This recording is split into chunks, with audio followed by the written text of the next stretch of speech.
Welcome to Damaging Ignorance. Damaging ignorance is important because whoever controls your language of discourse controls your reality. Every story has two sides to it. On this show, we challenge the dominant discourse of the week. We challenge the dominant discourse not because our side is right, but because the other side is wrong. We offer you the actual position of things, and we are rarely wrong. And even when we are wrong, it is because we do not choose to be right. Professor, the first principality of ignorance that we have to damage is that Raila won the Kibra election. How could Raila win something he already had? In my view, Raila did not win Kibra. William Ruto lost. Okay. And it's important that we clarify that. Yes. That the person who actually had something to take home with him, you know, when you go on a race and you are racing, Yes. Yeah. see, you take something to your wife, to Yes. your children. Absolutely. A trophy. Raila didn't have to go back to Aida and tell her, Aida, I have One. Yeah. won, because he won nothing. Yeah, It was yeah. already there. Yeah. The trophy was already in Raila's house. It was there. Kibra. So it's like he did not. But Ruto goes home Yeah. and he cannot tell his wife Yeah. anything except that I lost the bedroom trophy. I lost this trophy. And the tragedy of this is not that Ruto lost. Yeah. The tragedy is that he lost so badly. You know, I mean, the guy, he's trying very hard to clean up the loss, Yes. but it was a very, very steep loss. This week he has done a lot of tweeting. Yeah. Right? And I'm reminded here of something that Sun Tzu says. Yes. Sun Tzu says you should bait your enemy to entice him. Right? And that if your opponent is of choleric temper, seek to irritate him. Choleric here meaning, you know, that if he's an irritable person, irritate him.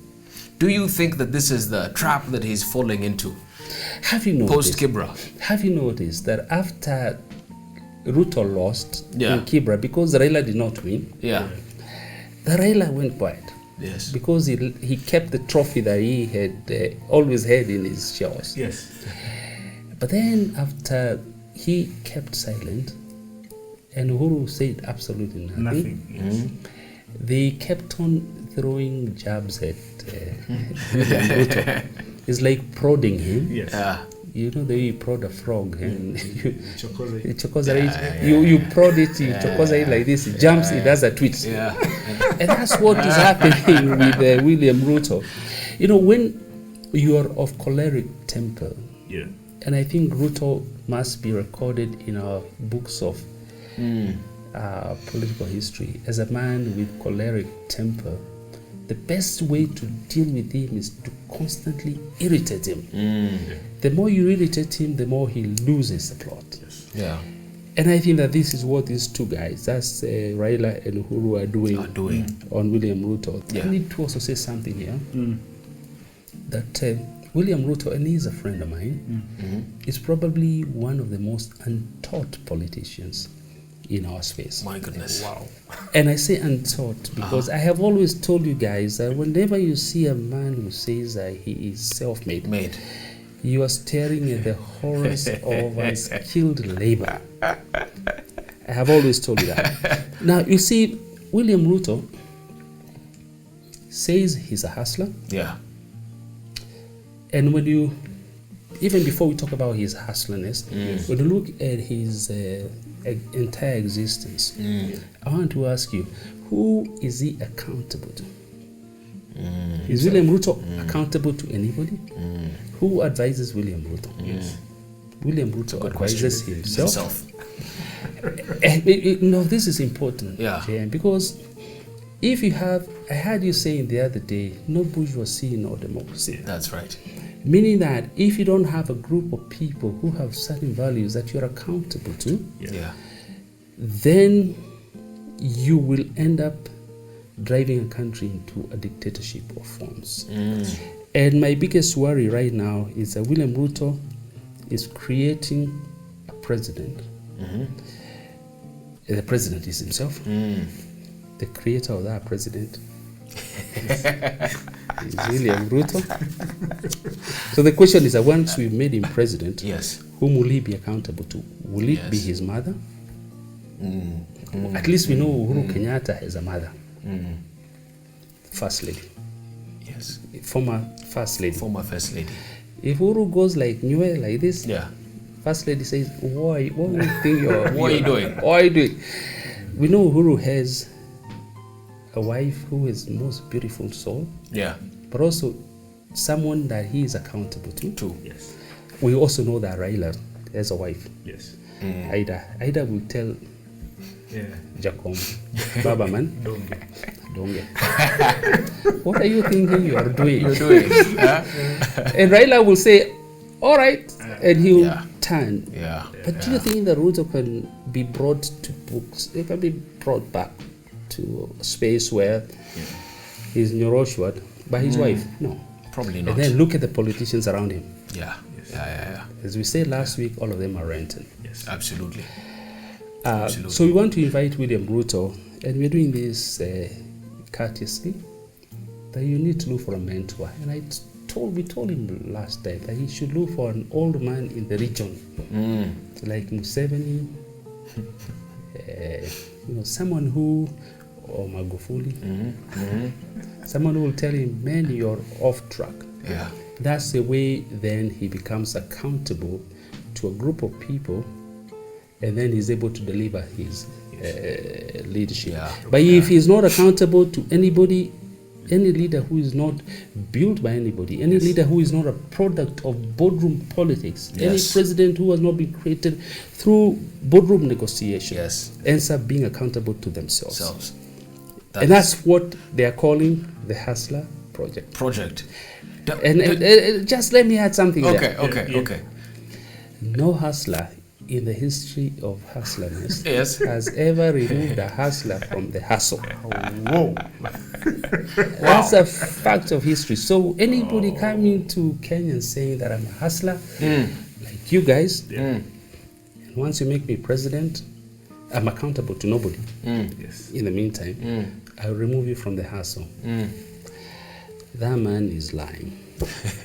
Speaking of the Hustler Nation. thinking. Yeah. Speaking of the Hustler Nation, Yes. does it really exist? I don't think the Hustler Nation exists as a nation, because a nation is something with consciousness. Yeah. But the Hustler Nation exists only as a chaotic aggregate. Sack of potatoes. You cannot say that sack of potatoes actually exists as something that can work and act as one. Which takes us to our second principality of ignorance that we have to damage, and it has to be it has to do with BBI, right? The upcoming BBI referendum. Is BBI being created to give people positions, as we have been told? The first principality we dismantled is William Ruto. Yes. No, Raila did not win. Yes. Ruto lost. He did not win Kibra. Yes. Ruto Lost. And he lost badly. And the tragedy is that he did not just lose. He lost very badly. Very badly. If his guy, Mariga, had won 25,000 and then Imran had won 30,000, Yes. Yeah. I would have said Ruto tried. But now he's trying to use statistics to tell us, I don't know, that we have we've gained 12%. All those are theoretical statistics that don't add up, in my view. But on this other question regarding BBI, and whether BBI is created for purposes of giving positions to people. One, okay, before I say what I think about that, I want to say that William Ruto is opposed to BBI because it's creating positions for people. Yes. But what he's not telling us is that he's supporting the alternative, that's the current status quo, Yeah. because He wants to preserve. he wants to preserve a position for himself. So if Uhuru and Raila are building positions for themselves, and Ruto is preserving a position for himself, the big question is, what's the difference? Yes. And as your friend, the DCI, Kinoti. he will say, what is the difference? That's one. Two, when nations are young, Yes. they are built by individuals. Yes. And that's why positions must be created for individuals. Yes. Now, when nations mature, individuals are created by nations. So in this particular case, there's nothing wrong with Creating a position to accommodate individuals. Absolutely. And my thinking on this is that if you give Raila a position of president, ceremonial, and he runs for a very long time, by the time Raila is 85, that's the age at which Jomo Kenyatta died. He'll be ceremonial president, and he'll be retiring. What's the problem with that? And he'll just be kissing babies and giving medals to soldiers. That's exactly the point. But I have a question though, Prof. Yeah. I have a question for you. You have said previously, I'm just being a devil's advocate. You have said previously, constitutions are made in times of crisis. If made in the absence of a crisis, then they will precipitate a crisis. Now, we have BBI. I don't see a crisis. But do you see that if BBI is introduced in the discourse right now, will it precipitate a crisis? I think we have a crisis. The crisis is not broadcasted in Twitter. It's not broadcasted in what is up. You guys call it what? Because you call What's it up? what's up. No, it's not what's up. It is what is up. It is not in the Instagram. You guys call it Instagram. The crisis is not there, but the crisis is deep. And you need a discerning eye to see where the crisis is located. Right. And I think what Uhuru and Raila are inviting the country to do is to look at the crisis of exclusion. That's what we suffered from in 2007. We suffered it in the last election, 2017. And they're saying, look, let us sort this thing once and for all. Let's bring everybody into government. That's what we call a subtle crisis. You know, because crises, I think, are in many different variations. Yes. Yeah. You have crises that are kaboom, and you have tear gas and all that kind of stuff. But there are crises that run deep. Oh yes. And if we don't address the crisis of exclusion, Yes. and this is a crisis we have dealt with from independence to date, Yeah. we will have a crisis. We will have a problem if we don't deal with that constitutional. These are things that were frozen at independence, and we need to deal with them now. Yeah. A part B of the question regarding BBI. Is BBI being created to preserve dynasties in this country? You know, you talked about Mama Ngina Kenyatta a while ago. Yes, and this week she really got a bashing on Twitter from Kenyans asking, why is she getting a stipend? Why is she entitled to a stipend? Those are not Kenyans, those are Kenyan ignoramus. Ignoramus, people who do not understand history at all. Yes. I mean, for crying out loud, did Kenyans know that Mama Ngina Kenyatta, the first lady, wife of the first president of this republic, that she was detained with the Mau Mau brigade for a good 6 years. 6 years? 6 years. She was in detention for 6 years. That is conveniently forgotten. That is conveniently forgotten. Yeah. People do not know what she suffered when she was with Jomo as he led the country for 15 years thereafter. Yeah. And then they are saying that she should not be paid $500,000. Do you even think that you can afford to pay her $500,000? I mean, so the point is that, nations that do not honor their heroes will receive no honor amongst nations. That's a principle in history. If we end up messing up the people who brought us independence, Jomo, Mangina Kenyatta, Jaramogi Oginga, and all the others, Achieng Oneko, if we do not honor them, we will not be honored amongst nations. You just came back from Mozambique. Yes. Correct? Yes. I was with you in Tanzania, and you've been to DRC, and we are going to Zimbabwe. Yes. When you go to all these countries, the pictures of founding fathers are projected in every office, unapologetically and happily in every office. Immortalized in that country. But there's a question you asked before that. I just went on a rant. Regarding BBI being created for the purpose of preserving the dynasties of this country. Once again, when nations are young, they are built by individuals. Yes. When they are older, nations build individuals. Yes. So nations are built by individuals when they are young. When they grow old, nations build individuals. Does that make sense? It makes sense. It does. So the people you're calling dynasties are actually the people who built our nation. And hello, for a guy to say, I'm leaving my wife, I'm leaving my family, and then I'm sending my wife. In the case of Jomo, my wife, Mangina, to detention for 6 years. Even my own mother, my father was in Mamao, but my own mother did not go to detention. So I cannot say I suffered the pain that family. It's a huge sacrifice that people have to make. Jaramogi's wife did not go to detention. For your mother or your grandmother to be sent to detention, then you don't want to have flippant Kenyans asking why is she being paid $500,000. By the way, she doesn't even need it.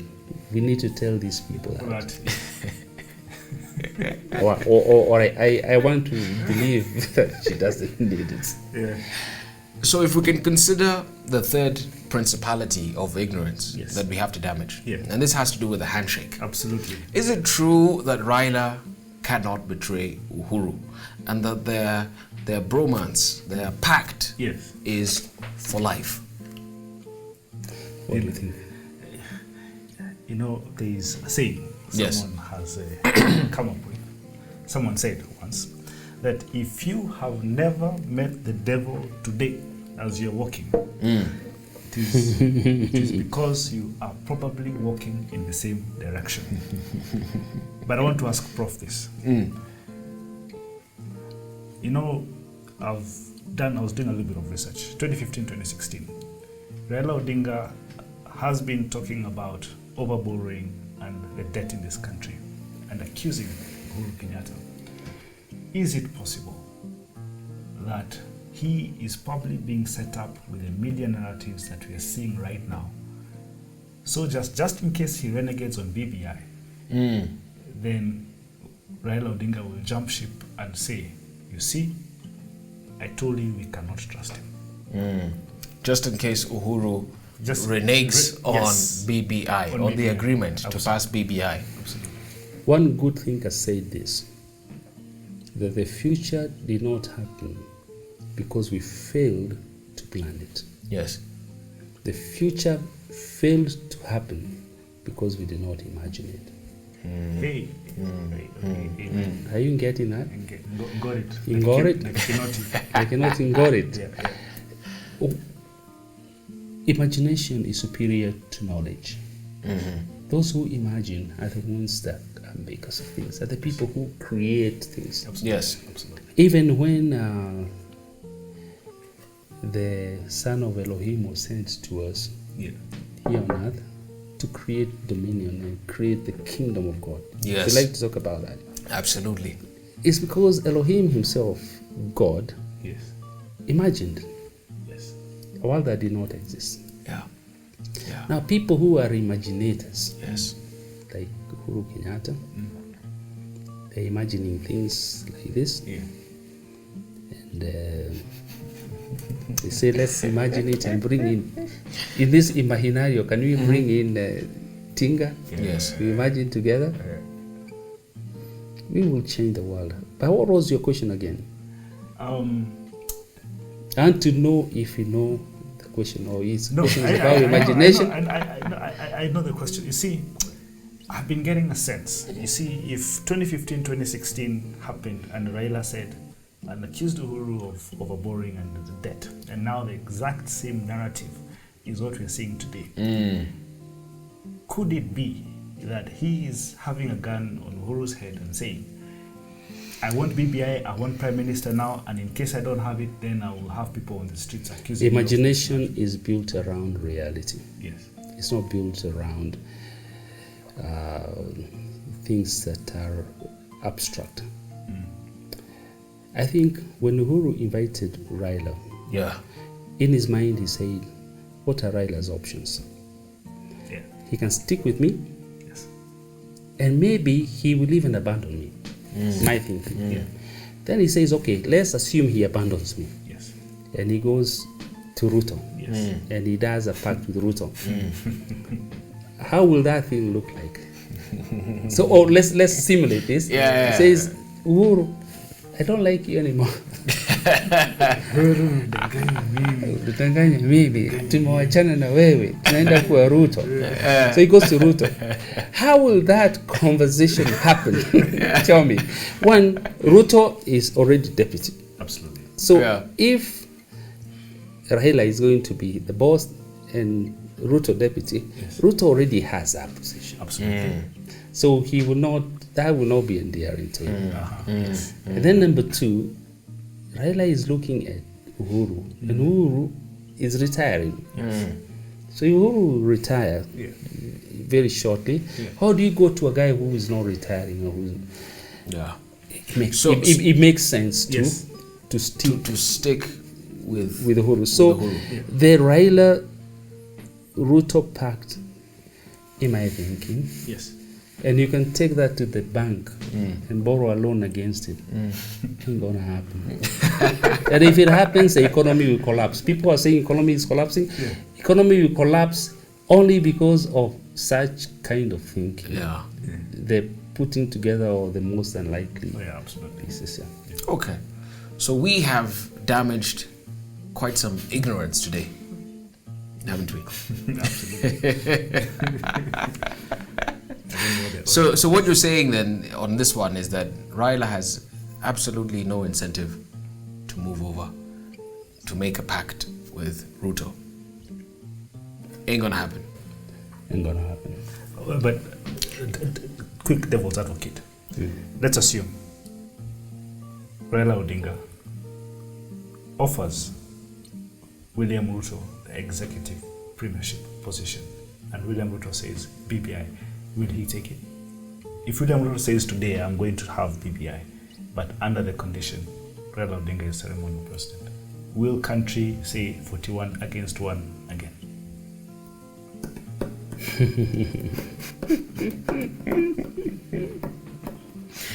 All right. Let's leave it there. It is our hope that we have damaged some ignorance.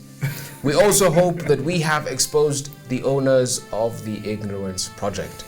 Remember, things are not as bad as they seem.